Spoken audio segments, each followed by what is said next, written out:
मांस धातु देखने वाले हैं। इसके पहले हम लोगों ने रस और रक्त धातु दोनों कंप्लीट कर लिया है। अगर आपने वो नहीं देखा है तो आप उस वीडियो को देख सकते हो, उसका लिंक इसके डिस्क्रिप्शन में आपको मिल जाएगा। सो चलो स्टार्ट करते हैं।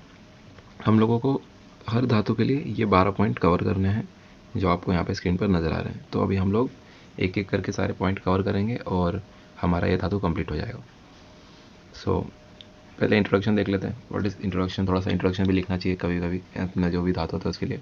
सो बोला कि यार देखो, शरीर में 7 धातु होते हैं। ये हमको हर एक के लिए लिख सकते हो आप, जो भी धातु लिख रहे हो सबके लिए आपको ये इंट्रोडक्शन आप चिपका सकते हो। बस उसके हिसाब से आप खाली नंबरिंग चेंज कर देना। शरीर में बोला शरीर के 7 धातुओं में तृतीय धातु और द्वितीय जो होता है वो मांस धातु होता है। ठीक है। मांस धातु के कारण शरीर को एक विशिष्ट आकार प्राप्त होता है। जो मांस धातु होता है उसकी वजह से बॉडी को एक पर्टिकुलर शेप मिलता है। फिर बोला है स्थिर स्वरूप का मातृज धातु है। ये हम लोग बता रहे हैं कि भाई ये कौन से टाइप का धातु है। मातृज धातु क्या होता है, जो अपने धातु है उनको अलग अलग टाइप से बांटा गया मातृज और पितृज में। मातृज धातु वो है जो थोड़े से सॉफ्ट होंगे, ठीक है, जो सॉफ्ट से रहेंगे, जिनका नीचे थोड़ा सॉफ्ट रहेगा वो मातृज में आएंगे, और जो थोड़े हार्ड है, ठीक है, सॉलिड है, वो जो होंगे वो अपने पितृज में जाते हैं। तो उनको हम लोग इस तरीके से डिवाइड करते हैं। तो सिंपल हम लोगों ने क्या बोला कि शरीर में 7 धातु होते हैं, उसमें से जो अपना मांस धातु है तृतीय क्रमांक का धातु है। और उसके बाद में बोला कि ये क्या करता है, मांस धातु के कारण शरीर को एक विशिष्ट आकार मिलता है। ये पॉइंट बताते हैं इंट्रोडक्शन में। अब हमारा मेन पॉइंट स्टार्ट होता है निरुक्ति। तो मांस धातु का निरुक्ति क्या है, शरीरस्य पुष्टिकरः अवयव आच्छादकः पेशी स्नायु आदि रूपेण संधिबंध अकुंचन प्रसारण आदि करह धातु मांस नाम। अब इसमें क्या बोला है, शरीर से पुष्टिकर, जो शरीर की पुष्टि करता है। पुष्टि करना मतलब क्या, शरीर को नरिशमेंट प्रोवाइड करता है। ओके। उसके बाद में क्या बोला है, अवयव आच्छादक। अवयव यानी जो ऑर्गन्स होते हैं उनको आच्छादन करना। आच्छादन करना यानी कवर करना। तो बोला है अवयव आच्छादक, जो अपने ऑर्गन्स को कवर करता है। और बोला है पेशी स्नायु आदि रूपेण। पेशी और स्नायु के रूप में होता है। पेशी और स्नायु के जो रूप में होता है उनको हम लोग एक तरीके से कहते हैं कि भाई वो मांस होता है। और क्या करता है ये, साथ में इसके फंक्शनिंग बता दी यहाँ पे। संधिबंध अकुंचन प्रसारण आदि कर। संधिबंध, संधिबंध संधियों को जोड़ के रखने का काम करना, संधिबंध। अकुंचन प्रसारण यानी कि जो अपना एक्सटेंशन और रिलैक्सेशन है ये वाले काम करना। और ऐसे काम करने वाले धातु को हम लोग कहते हैं मांस। ऐसा ये पूरा डेफिनेशन बनता है। देखो क्या बोला है, जो शरीर की पुष्टि करता है, पुष्टि करना है नरिश करना। फिर शरीर अवयवों का आच्छादन करता है, यानी शरीर अवयवों को कवरिंग करता है। आच्छादन करना मतलब कवर करना होता है। तो सारे ऑर्गन्स को आप देखोगे तो मसल से ही सब कुछ कवर्ड है अपना पूरा बॉडी। तो उसके बाद में बोलता है संधिबंध का अकुंचन तथा प्रसारण करना। संधिबंध का अकुंचन, जॉइंट्स को मूव कराने का जो काम होता है वो मसल्स के ही द्वारा होता है। फिर बोला है पेशी स्नायु के रूप में होता है। पेशी जो अपने मसल से उनके जो अलग अलग पार्ट्स होते हैं उनको हम लोग पेशी बोलते हैं। एक एक जो मसल वैली होती है उसे पेशी कहा गया है। फिर बोला है स्नायु, ठीक है, स्नायु पता है अपने को क्या होता है। जो स्नायु है वो अपने मसल का जो टर्मिनल पॉइंट होता है ना, टर्मिनल पार्ट जो होता है जिसको हम लोग टेंडन बोलते हैं, उसको यहाँ पर स्नायु बोला गया है। तो स्नायु उसको भी बोला ये मसल का ही पार्ट है। तो पेशी स्नायु आदि रूप है ना, ये सब अपने इसमें आ गया। तो बोला पेशी स्नायु स्वरूप में, स्वरूप के धातु को मांस धातु कहते हैं। ये निरुक्ति कंप्लीट हो गया। नेक्स्ट पर्याय। पर्याय में क्या बताया है, इसके कौन से पर्याय हैं। तो पहला बोला है, देखो यार अपने को हर धातु के लिए 5-5 पर्याय याद करने। हम लोग ने रस के लिए भी 5 किए थे, रक्त के लिए भी 5 किए थे, मांस के लिए भी हम लोग 5 पर्याय यहाँ पे देखेंगे। बोला है रक्त तेज, मेदस्कृत, पिशित, तरस और पलल। ये हम लोग को 5 पर्याय इसके याद रखना है। रक्त तेज क्या है, देखो जो धातु जिस धातु से बनता है उसका वो तेज होता है। तो अभी रस रक्त मांस, तो रक्त से बना होगा ना, मांस जो है वो रक्त के बाद आता है, तो इसलिए इसका क्या नाम हो गया, रक्त तेज। तो बोला मांस धातु का निर्माण रक्त धातु से होने के कारण, मतलब मांस जो है वो रक्त से बनता है, that's why it is called as रक्त तेज। फिर बोला है मेदस्कृत। मेदस्कृत, स्कृत मतलब क्या होता है, जो बनाता है सामने वाले को। तो अभी देखो रस रक्त मांस मेद, मांस के बाद मेद आने वाला है, तो मेद को मांस बनाएगा, that's why it is called as मेदस्कृत। ठीक है। फिर बोला है पिशित। पिशित बोला है, पिशित क्यों बोला है, मांस धातु के कारण शरीर को विशिष्ट आकार प्राप्त होता है। जो बॉडी का एक पर्टिकुलर स्ट्रक्चर है, आप देखोगे एक थिन पर्सन है जिसके मसल्स प्रॉपर डेवलप नहीं है, उसकी बॉडी कैसी दिख रही है। वहीं पे एक जो बॉडी बिल्डर है, उसके मसल्स की वजह से उसकी बॉडी अलग शेप की नजर आती है ना, एक पर्टिकुलर शेप होता है। दैट्स वाई बोला कि भाई मसल्स जो होते हैं बॉडी को शेप प्रोवाइड करते हैं, इसलिए उसको पिशित कहा गया। फिर तरस, तरस क्यों बोला है? मांस धातु यह शरीर बल का आधार होने का कारण है। सिंपल सी बात है ना, अगर थिन पर्सन है, उसके मसल्स डेवलप नहीं है, तो वो उतना स्ट्रांग नहीं होगा। वहीं पर एक पर्सन जिसकी मसल्स प्रॉपरली डेवलप हुए हैं, उसको ज़्यादा एनर्जी होगा, ज़्यादा वो स्ट्रांग होगा, तो शरीर बल उसे हमको समझ में आता है। फिर पलल, पलल क्यों बोला है? मांस धातु यह शरीर के संचलन का माध्यम होने के कारण, मतलब कि अभी हमने देखा कि इसका मूवमेंट कराना, मसल्स जो होते हैं उनका काम मूवमेंट कराना मेजरली होता है, तो अपने बॉडी का मूवमेंट भी कराते हैं। That's why it is called as पलल। तो अपने को याद रखना है रक्त तेज, मेदस्कृत, पिशित, तरस और पलल। पहले तो खाली आपको ये जो नाम है उनको याद करना है, बाद में फिर अगर आपके पास टाइम बचता है एग्जाम में लिखने के लिए, तो आपको ये जो इसके मीनिंग है वो भी लिख देना है। ओके, नेक्स्ट देखते हैं स्थान। स्थान के बारे में बात करें तो भाई अपना पहला तो होता है कि भाई जो मास होता है, सारे धातुओं का हमने लिखा है कि सबसे पहला सार्वदेहिक होता है, अपने पूरे शरीर में पाए जाते हैं, तो इसको भी लिखा है कि भाई सार्वदेहिक है। कैसे रहे, इसमें थोड़ा सा कॉज भी बताया कि वो कैसे सार्वदेहिक है। तो बोला है मांसपेशी बाह्य त्वचा से संलग्न होता है। अपना जो मांस है या जो मसल्स है वो सारे बाहर के जो अपना स्किन है ना, स्किन के साथ में, सुपरफिशियल फेसिया के साथ में कनेक्टेड होते हैं। इसी वजह से बोला है कि अपने सारे शरीर में पाया जाता है। बोला है शरीर के लगभग सभी अवयव या कोष्ठांग मांस धातु से बने होते हैं। तो जितने भी अपने ऑर्गन्स है बॉडी के, ठीक है, जितने भी अपने कोष्ठांग क्या होता है, अपना जो पूरा सेंट्रल बॉडी पार्ट है ना, जो ट्रंक है, तो उसको कोष्ठांग माना गया है। तो कहते हैं कि भाई अभी जो अपना कोष्ठ माना गया, तो उसके अंदर के जो ऑर्गन्स है ना, कोष्ठ के अंदर के जो ऑर्गन्स है वो कोष्ठांग हो गए। अंग मतलब ऑर्गन्स हो गए। तो बोला शरीर में, शरीर के लगभग सभी अवयव या कोष्ठांग मांस धातु से बने हुए हैं। तो जितने भी अपने बॉडी के ऑर्गन्स है वो ऑलमोस्ट सब मांस धातु से बने हुए हैं। और फिर बोला है इसी वजह से इसे सर्वदेही कहा गया है। एक तो क्या है, मसल्स पूरे बॉडी को कवर कर रहे हैं, वो स्किन के साथ में अटैच होकर के, पहला पॉइंट वो बोल दिया। दूसरा क्या बोला कि जितने भी बॉडी के ऑर्गन्स हैं वो सारे के सारे मसल से बने हुए, इसी वजह से मसल सार्वदेहिक है। उसके बाद में आता है हर एक धातु का अपना स्त्रोतस होता है, जो कि उसका मूल स्थान बताता है। तो बोला है मांस व स्त्रोतस, मांस व स्त्रोतस मांस धातु का, मांस धातु के आश्रय से होता है, सिंपल सी बात है। फिर मांस व स्त्रोतस में मांस धातु से संबंधित संपूर्ण चय अपचय क्रिया होती है। चय अपचय क्या होता है? चय अपचय मीन्स मेटाबॉलिज्म। तो बोल रहा है कि यार देखो, जो मांस व स्त्रोतस होगा ना, वहाँ पे मांस धातु के बनने का और ब्रेक डाउन होने का जो भी अपना रिएक्शन है, मेटाबॉलिज्म है, वो वहाँ पर होता है। फिर बोला है ये आ गया अपना इसका मांसवाह का जो मांसवाह स्रोत से उसका श्लोक आ गया, उसका स्थान का। तो बोलता है देखो मांसवाहनाम स्त्रोतसाम स्नायु मूलम त्वच। तो बोला कि भाई स्नायु और जो त्वचा है उसका मेन है अपना, ठीक है।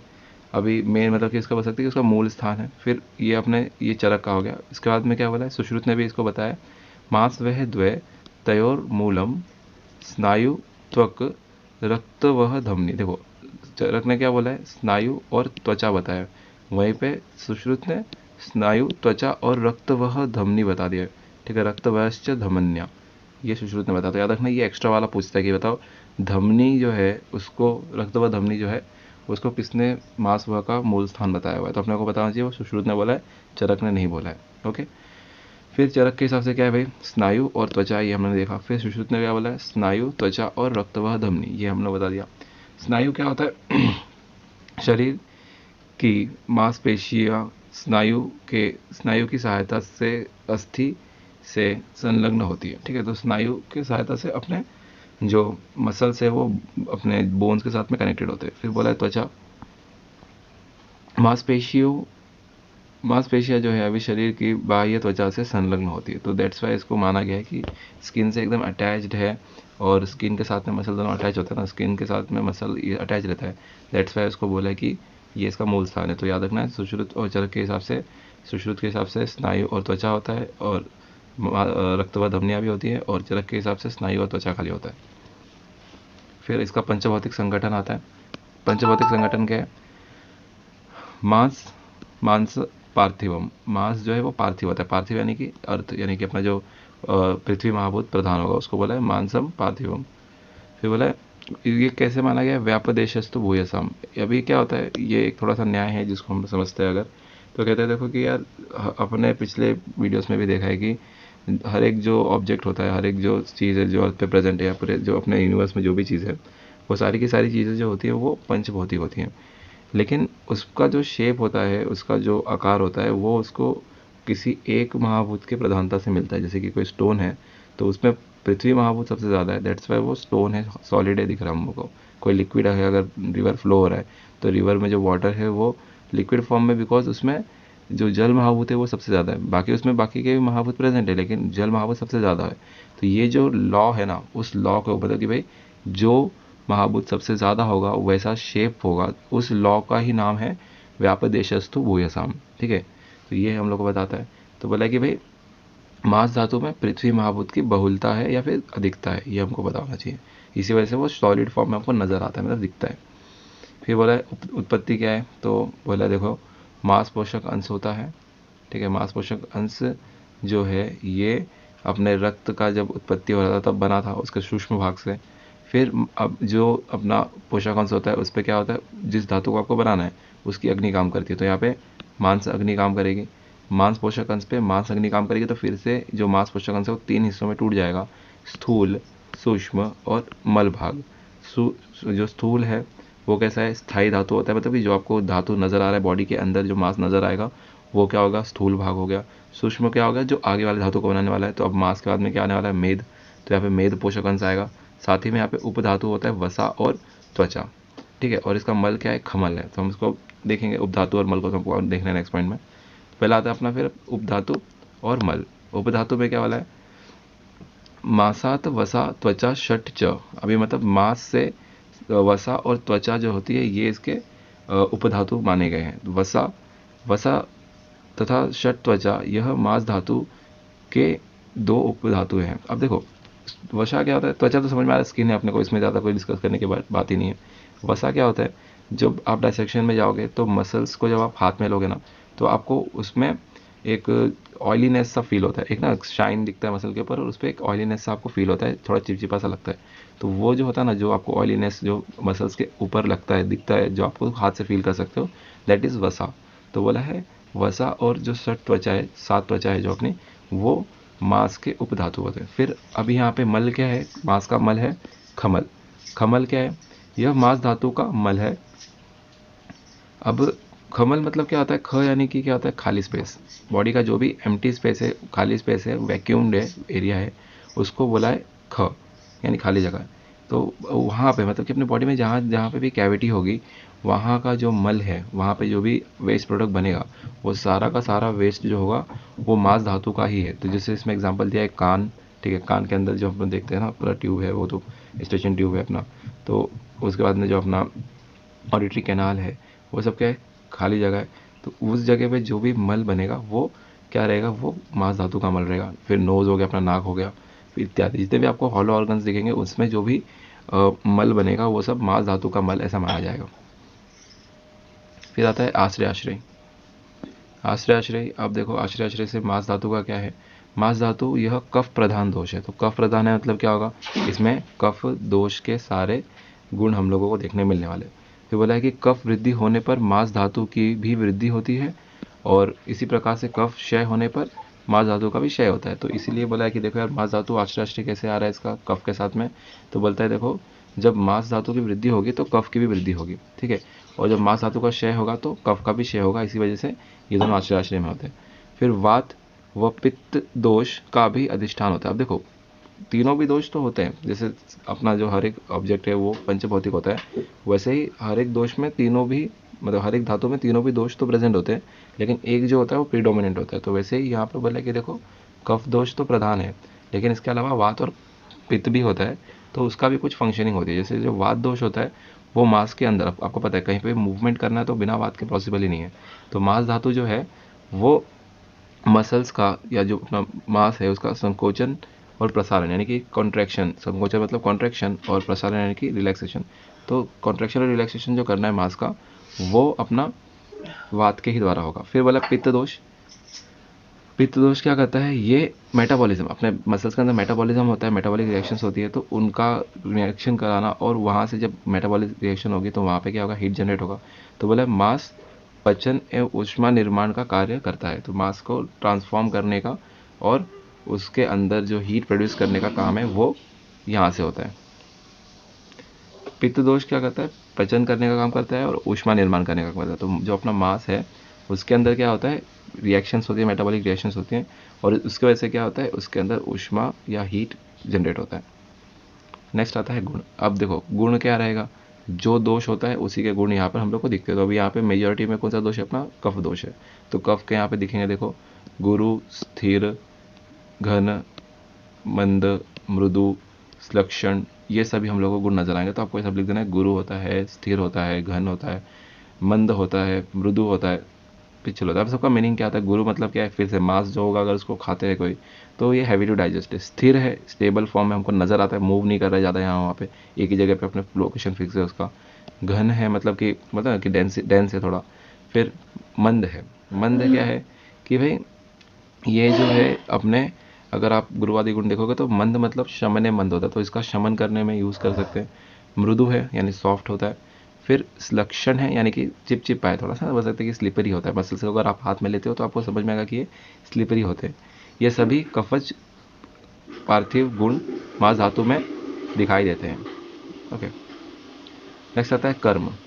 कर्म क्या है? तो हम लोग को कर्म के लिए याद रखना है जो अष्टांग का श्लोक है, प्रीणनम जीवनम लेप स्नेह उदाहरण पूर्ण गर्भ उत्पादस्य धातु नाम श्रेष्ठ कर्म क्रमात् स्मृतम। तो यहाँ से अगर आप देखोगे तो जो लेपन कर्म है ना, लेपन करना तो क्या होता है? कवर करना। ठीक है, क्या होता है? कवर करना। तो जो कवरिंग का काम है वो किसका बताया गया है? श्रेष्ठ कर्म किसका है? अपने मांस धातु का है। तो कवर करने का काम जो है, आवरण देने का काम जो है वो अपना किसका है? कवर करना या आवरण करना, वो मांस का है। तो ये बोला कि लेपन, संरक्षण और आवरण करना मांस का ये करना होता है। लेपन मतलब क्या होता है? संरक्षण करना होता है, कि प्रोटेक्ट करना ना अपने सारे बॉडी पार्ट्स को, सारे जो अंदर के सॉफ्ट ऑर्गन्स है उनको प्रोटेक्ट करने का काम मसल्स कर रहे हैं। मसल्स है तो वो क्या होता है? अंदर के ऑर्गन सेफ है। फिर मांस शरीर पुष्टि मेधस्य, तो मांस शरीर की पुष्टि करता है। ठीक है, शरीर की पुष्टि कर रहा है, मसल्स रहेंगे तो बॉडी बिल्ड रहती है प्रॉपरली। उसके बाद में क्या बोला है? मांस च बल मेधसः पुष्टि च पुष्टि च व्यायाम शक्ति।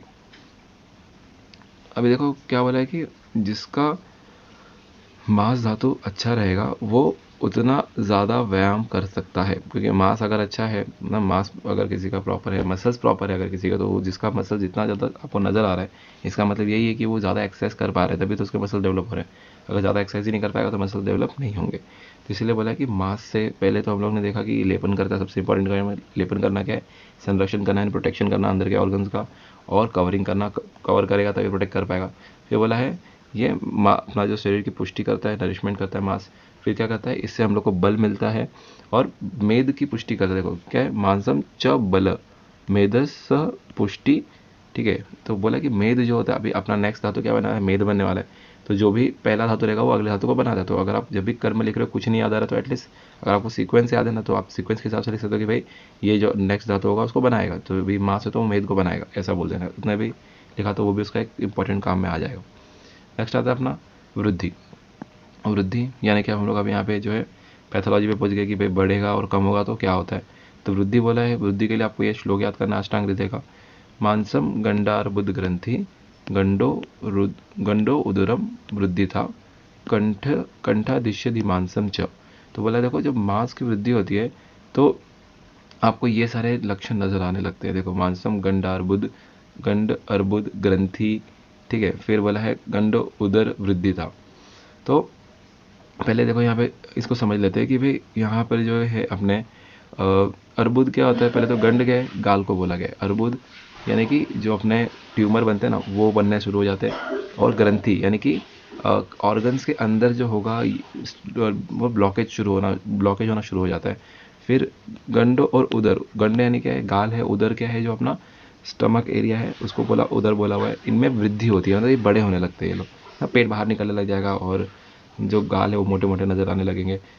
तो इन सब जगह पे बोला है कि भाई आपको ये चीज़ें नज़र आती है। तो जो गाल है वहाँ पर आपको ट्यूमर बन सकता है, आपके ऑर्गन्स के अंदर ग्रंथि बन सकती है। ग्रंथि मतलब क्या होगा? ब्लॉकेज शुरू हो जाएगा। फिर जो आपके गाल और जो आपके स्टमक का एरिया है, जो आपका एब्डोमिनल एरिया है, वहाँ पर आपको दिखेगा कि मांस बढ़ रहा है और वो एरिया बड़ा होता जा रहा है, ऐसे होता है। फिर गले के आसपास में भी क्या होता है, आपको मांस नजर आने लगता है, वो गला भी थोड़ा सा मोटा होने से शुरू हो जाता है।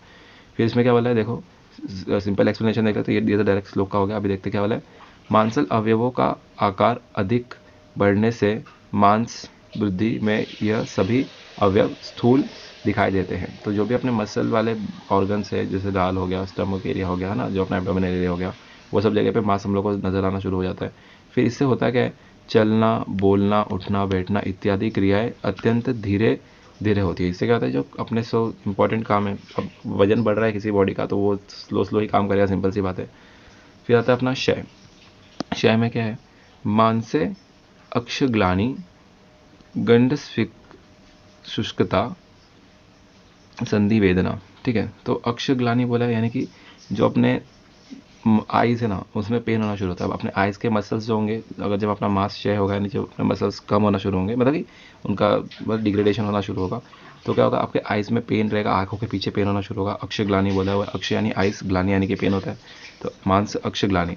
फिर गंडस्फिक शुष्कता, तो यहाँ पे गंडस्फिक शुष्कता मतलब क्या है, यहाँ पे गंड तो पता है गाल हो गया, और स्पिक है जो अपना बटेक्स रीजन है उसको कहा गया, उसमें शुष्कता आएगी यानी वो सिकुड़ जाएंगे एकदम। और क्या होगा साथ में, संधि वेदना। संधि वेदना यानी कि जॉइंट्स पेन होना शुरू हो जाता है। तो यहाँ पे बोला है नेत्र से संबंधित मांसपेशियों में दुर्बलता आती है और पेन होगा, सिंपल सी बात है। गंड यानी गाल, स्फिक यानी नितंब, कंद, अन्य मांसल अंग शुष्क तथा आकार में छोटे हो जाएंगे। फिर शरीर अवयवों की गति से संबंधित संधियों में वेदना शुरू हो जाएगी, तो मूवमेंट करते टाइम पे जॉइंट्स में पेन होना शुरू हो जाता है। लास्ट पॉइंट है अपना मांस सारता। इसमें क्या बोला है, आपको यहाँ पे दिख रहा है ये जो लाइन है, इसमें सारे ऑर्गन्स बताए हुए हैं।